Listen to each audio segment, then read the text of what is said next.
warahmatullahi wabarakatuh. Bismillah, alhamdulillah, wassalatu wassalamu ala rasulillah man la nabiyya ba'dahu wa la hawla wa la quwwata illa billahil aliyyil azim.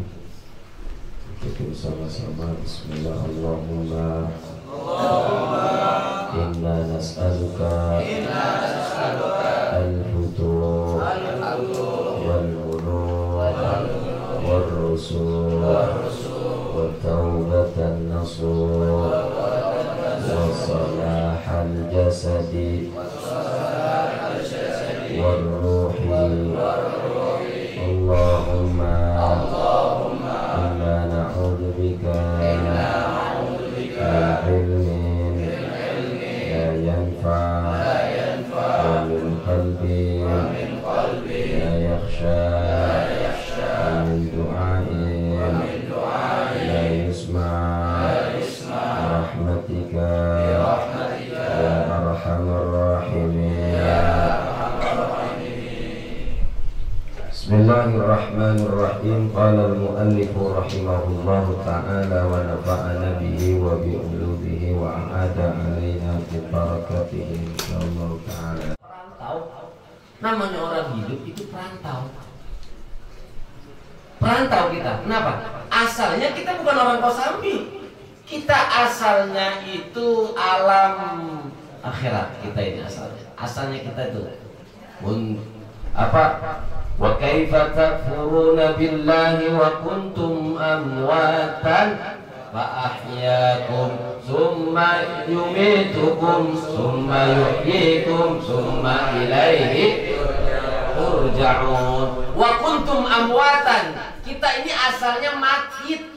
Jadi kalau dibilang kita aslinya hidup terus dia mati, salah. Aslinya kita itu mati. Bahasa Al-Quran aslinya kita itu mati. Karena apa? Di dalam perut biar kata diproses sama orang tua kita, itu kalau kagak ditiupin roh sama Allah nggak bakalan hidup, Bang. Kan bayi yang diproses di dalam perut itu kan ya berupa tulang, mulainya darah, terus kemudian kulit dan lain sebagainya, semuanya terbentuk seperti bayi. Lalu kalau kagak ada ruhnya apa bisa hidup dia? Berapa banyak, nauzubillah min dzalik, berapa banyak, mohon maaf, bayi terlahir dalam keadaan mati. Mungkin karena nggak ada rohnya, atau dia sudah mati di dalam. Wa kuntum amwatan, kita aslinya nggak ada. Kita ini berarti kampung kita di mana? Kalau aslinya nggak ada, kampung kita di mana? Akhirat. Kampung kita di akhirat. Aslinya. Wa kuntum amwatan, karena kita nggak ada. Aslinya kita nggak ada. Fa ahyakum, lalu kita dihidupin nih di dunia ini oleh Allah. Alhamdulillah selamat orang tua kita melahirkan kita. Alhamdulillah kita bisa bernafas di dunia ini. Alhamdulillah kita bisa kenal mana yang botok, mana yang jelek. Alhamdulillah kita bisa kenal mana duit yang gede, mana duit yang kecil. Alhamdulillah kita bisa kenal mana yang bagus, mana yang buruk. Kita jadi tahu nih, jadi kenal bahasa. Nah, wa kuntum amwatan fa ahyaakum summa yumitukum. Udah nih hidup nih kita nih. Lagi merantau. Ada yang jatahnya 60 tahun. Ada yang jatahnya 70 tahun. Ada yang jatahnya 80 tahun. Ada jatahnya 10 tahun. Ada yang meninggal 15 tahun. Ada yang meninggal 20 tahun. Namanya orang merantau. Dia akan pulang. Nggak tahu pulangnya kapan.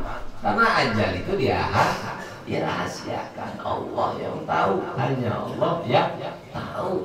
Karena hanya Allah yang tahu, kita ini seperti diibaratkan pemusafir, orang yang sedang merantau. Fa inna safara ba'id.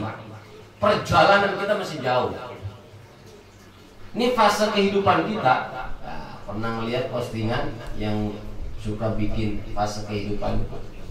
Fase kehidupan kita itu dari mati, ya dari gak ada, kemudian ini ada. Ini fase baru fase kedua kita. Baru fase kedua. Terus kehidupan ada berapa?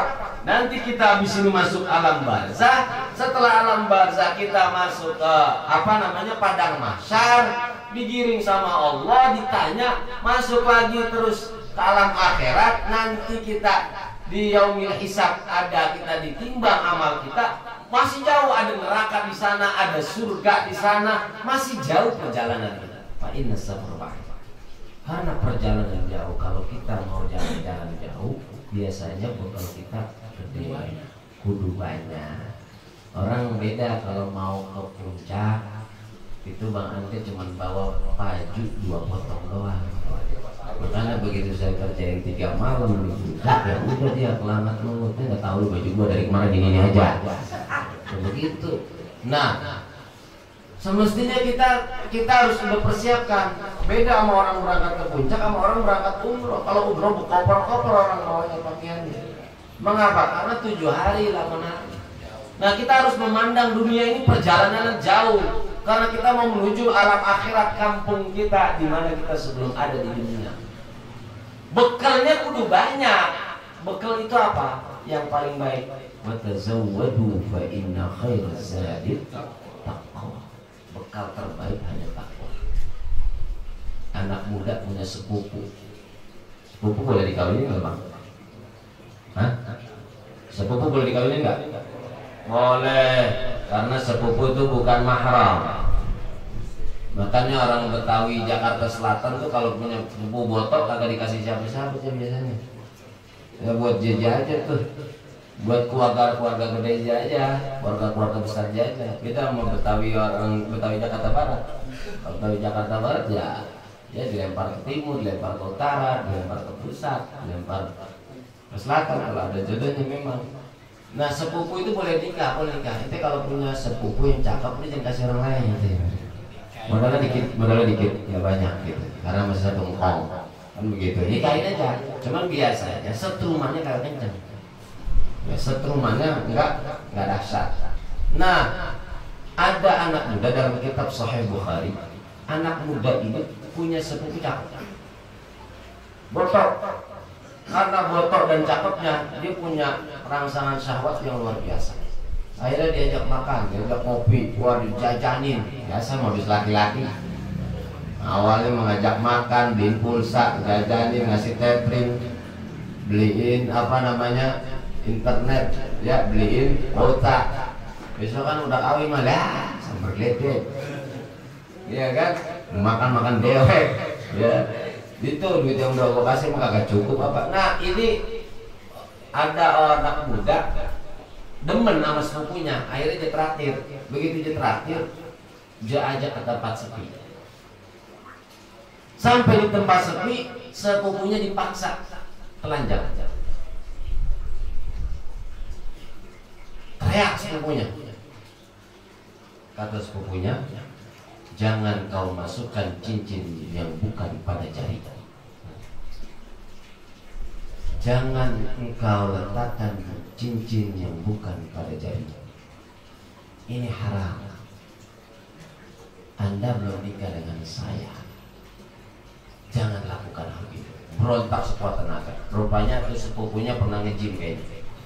Jadi kuat tenaganya, akhirnya tuh laki sepupunya yang satu lagi jatuh KO. Tuh lari perempuan. Subhanallah, satu saat Allah balas kerjaannya. Apa? Terjebak, tersesat di jalan sampai ketutup dalam gua. Nah, dia lagi ngopi sama temennya, ketutup dalam gua. Tiba-tiba batu itu turun. Lagi hiking naik ke atas gunung, cara kita orang kita. Tiba-tiba batu itu turun, blok aja, ketutup, dia nggak bisa keluar. Dorong batu nggak kuat, kemudian ngancurin juga nggak kuat, nggak ada nafas. Akhirnya kata temannya, ente punya amal buruk apa? Yang dulu ente mau kerjain kagak jadi dan nggak kesampaian. Oh iya, sepupuku gue pengen perkosa kagak kena. Nah sekarang ente ngomong sama Allah, ya Allah, kalau seandainya ya dulu saya itu ya tidak ada rasa takut padamu, lalu kemudian saya lakukan perzinahan dengan sepupu saya, mungkin saat ini saya nggak akan bisa keluar dari goa. Tapi ya Allah, saat itu nggak kejadian. Saya minta maaf dan mudah-mudahan tidak akan terulang lagi. tiba-tiba jedorong habis itu ngomong begitu, jedar, keluar dia dari rumah. Nah setelah dia dorong itu batu yang tadinya dari udah berjam-jam di dalam gua nggak bisa dia dorong, setelah ngomong begitu bisa. Jadi kemaksiatan yang tidak berhasil dilakukan, lalu kemudian kita menjadi jalur taubat di situ, maka itu menjadi bisa tawasul kita untuk membuka kebaikan. Orang akan bisa mendapati jalan kemudahan di saat dia sedang dalam keadaan kesulitan. Ingatlah dengan kemaksiatan yang dia tidak jadi melakukan kemaksiatan itu. Tawasul dengan lakukan itu. Nah itu ya Allah, kemarin kita digodain janda, hampir aja tenggeng saya ya Allah. Karena saya gak jadi tenggeng, maka ya Allah ya mudah-mudahan saya dapat perawan yang foto. Nah, itu kan jadinya itu sebagai ilustrasi supaya kita ini bisa bertawasul dengan kemaksiatan yang kita terhindar dari hati kita. Nah, itu namanya fatin safar. Takwa, dia punya takwa itu anak muda ternyata. Dari kata secuil nggak jadi. Was khuzizat kamil fa inna safra ba'id. Wa khafifil himla fa innal ajrata wadud kaud. Dan santai aja dalam urusan dunia, santai, ringanin dalam urusan dunia, ringanin. Fa innal aqabata kaud, karena tanjakan menuju akhirat itu suram.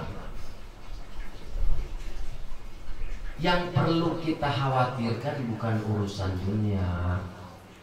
Yang perlu kita khawatirkan sebenarnya urusan kita di akhirat. Kalau urusan kita di dunia, kita nggak kaya-kaya padahal udah usaha.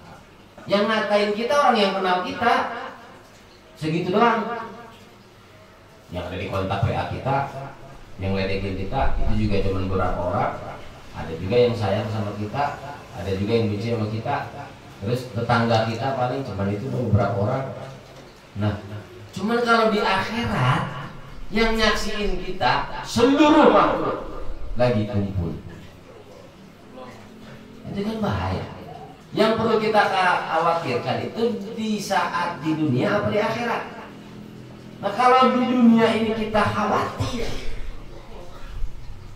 persoalan urusan dunia kita takut, berarti hidup kita tujuannya dunia doang. Yang perlu kita takutin urusan kita di akhirat nanti, bagaimana hisab kita. Bagaimana saat kita ngadep Allah? Bagaimana saat kita ditanya sama Allah? Bisakah kita menjawabnya? Apakah kita akan lolos amal kita? Apakah sholat kita selama ini udah ikhlas? Apakah sedekah kita selama ini udah ikhlas? Apakah kita bantu orang lain selama ini udah ikhlas? Apakah perbuatan baik kita sudah ikhlas? Itu yang perlu kita khawatirkan. Jangan-jangan ribuan kali kita sholat, ratusan ribu kali kita sholat, justru malah 1-2 doang yang ikhlas. Karena itu bekal. Namanya bekal nggak ditebok sekarang, Bang. Kalau bekal ditebok sekarang itu namanya bukan bekal. Itu namanya ente kehabisan rokok. Lagi nabung kehabisan rokok, ente hancurin tabungan ayam tuh. Ente beli lagi ya. Namanya itu bukan nabung, itu namanya tabungan udah selesai. Nah, begitu dalam urusan dunia. Karena Imam Ahmad bin Hanbal pernah diundang sama tetangganya, dikerjain. Ini tetangganya pengen ngetes Imam Ahmad wali apa bukan sih? Cuma kiai doang apa wali nih? Apa wali juga nih? Nah, kata tetangganya, ketemu di jalan, kiai, ntar malam ke rumah yang makan kami. Wah, siap. Datang ke rumah tetangganya berundang. Begitu nyampe, kiai mohon maaf, duit saya udah habis, kata tetangganya. Padahal dia sengaja mau bohongin kiai. Dasar santri Bandung dan dulu banyak. Terus Imam Ahmad tawa-tawa aja, baik, udah tenang aja, khair lah. Imam Ahmad balik lagi ke rumah, dibilangin sama tetangganya sebelum balik, besok datang lagi lah, besok lagi aja, jangan sekarang dah, duit saya udah habis nih. Besok datang lagi Imam Ahmad. Begitu datang lagi ke rumah tetangganya, dijanjiin makan daging. Yang kedua kali kata tetangganya, kiai, duit anak tadi diambil sama anak saya, nggak jadi beli kambingnya. Besok aja lah, besok lah. Hari ketiga dah, mohon maaf, mohon maaf. Tawanya memang khair. Hari ketiga Jakarta duitnya diambil bininya. Hari kedua diambil anaknya, hari pertama zakat itu udah habis. Dan ternyata dia emang mau ngerjain Imam Ahmad doang. Ini Kiai Toma apakah nggak diundang ke rumah? Ya, ini Kiai kecewa apakah nggak kalau gua kasih dia makanan gua janjiin daging. Nah Kiai Imam Ahmad bin Hanbal cuma tawa nyengir doang. Pas hari ketiga dia nyengir doang. Udah tawa aja. Akhirnya kata Imam, besok ente datang ke rumah saya ngundang ente dan saya ajak makan ente kambing. Nah, Kiai kok 3 kali diundang sama saya nggak marah, malah Kiai terus mau ngundang saya makan kambing. Tugas saya sama ente sudah selesai. Karena apa? Saya ini diundang, ya saya datang. Mau ente jamu apa enggak, mau ente bohongin saya apa kagak, mau ente kibulin saya apa kagak, itu urusan ente sama Allah, bukan urusan saya. Yang penting saya hanya berbuat baik kepada Anda berbalas baik atau tidak kepada saya, itu bukan urusan saya. Urusan Anda dengan Allah. Urusan saya selesai pada saat saya sudah bisa berbuat baik kepada orang lain. Tetapi kalau orang lain yang saya berbuat baik lalu tidak membuat baik kepada saya, itu urusan saya selesai. Bukan urusan saya lagi, itu urusannya kepada Allah. Ya, mohon maaf ya, saya jadi ketahuan bohongin dia kata gitu. Akhirnya ketahuan saya bohongin. Nah, itulah hebatnya seorang Imam Ahmad bin Hanbal. Karena apa? Dia ini nggak menganggap berat. Ya daging kambing ya elah daging kambing. Ya kalau dimakan jadi tai. Ya, terus dimakan juga jadi kotoran, dimakan juga bisa jadi penyakit. Ya kalau nggak ada ya sudah selesai. Yang penting saya diundang sama Anda, saya datang. Urusan makanan itu gak jadi ada atau hoax, itu urusan lain. Nah inilah kacamatanya para ulama yang menganggap bahwa dunia itu dunia jifah, dunia ini bangke, bang. Dunia jifah, dunia ini bangke. Orang yang mengejar dunia berarti ngejar bangke. Biasanya hewan yang suka ngejar bangke adalah anjing. Maka yang mengejar dunia sama dengan wa khafifil hamla. Ya urusan ringan aja, urusan ringan aja. Ya kita naik motor kita ketabrak. Ya Allah, begitu ketabrak kita tengok ke belakang. Rupanya yang nabrak kita lagi bawa bayi. Masa kita mau tuntut? Kita biarkan saja. Ini karena penyok urusan dunia, terus gue bisa ganti. Tapi kalau gue nyakitin dia, bayinya menangis, kasihan. Nah itu namanya kita berpandangan menganggap dunia ini ringan.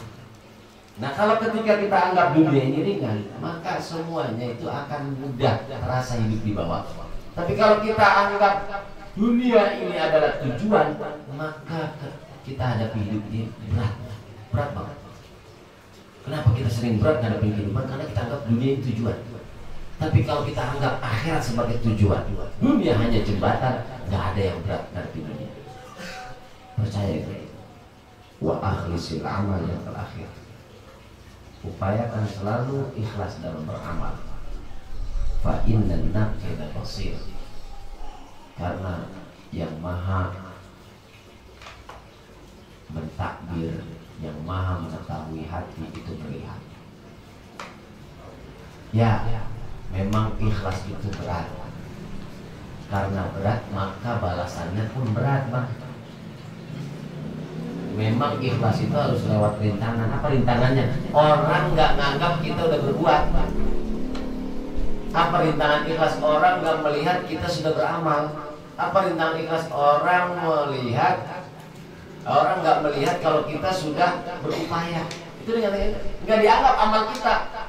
Tapi di situ akan berupaya kalau kita selalu ada ikhtiar.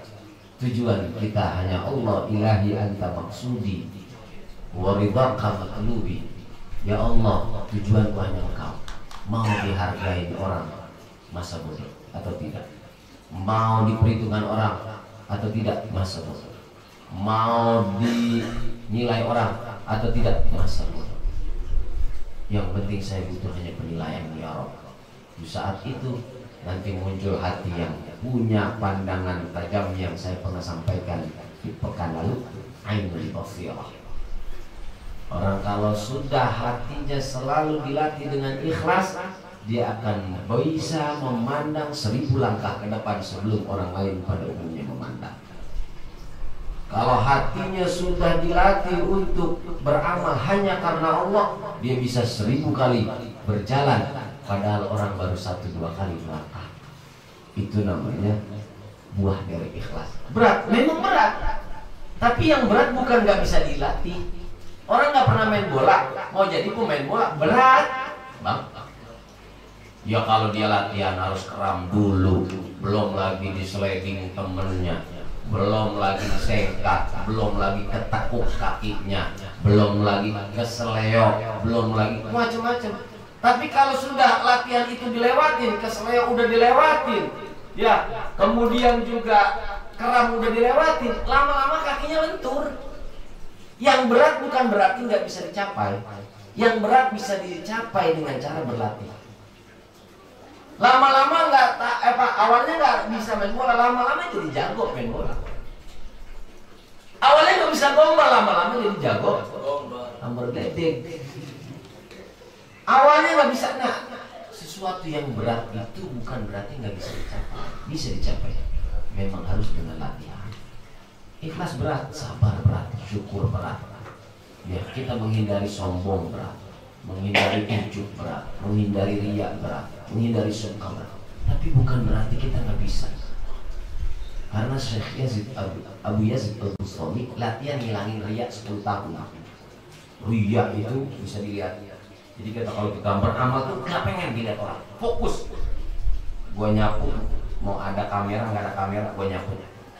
Gue ngebersihin nampan, mau dipoto nggak dipoto, gue bersih. Gue mau dilihat orang, terus beramal tuh fokus karena Allah. Nah itu latihannya. Nggak pengen dipuji orang, nggak pengen diangkat orang, nggak pengen disanjung orang. 10 tahun. Saya Abu Yazid Al-Bustami. Ini fokus dia, berlatih. Lama-lama lolos.